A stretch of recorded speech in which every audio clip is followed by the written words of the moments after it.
今日我哋好開心咧，請到生命因你動聽其中一位嘅作者譚耀全先生接受我哋一個簡短嘅訪問。咁首先咧就要多謝譚先生今日過嚟先啦。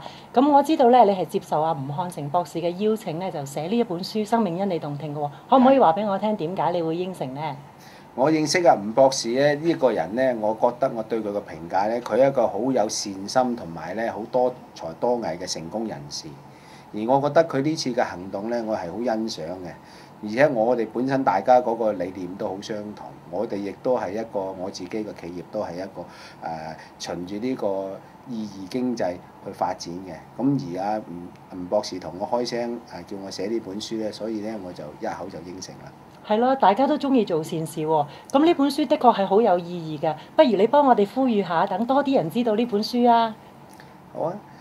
大家咁多位識我嘅同唔識我嘅朋友，我好極力推薦呢本書，大家一定每人要買一本。因為點解呢？除咗你喺書裏邊咧睇到好多好真實、好有意義嘅故事之外，亦都可以幫到好多有需要嘅人。多謝大家。好多謝晒你，譚先生。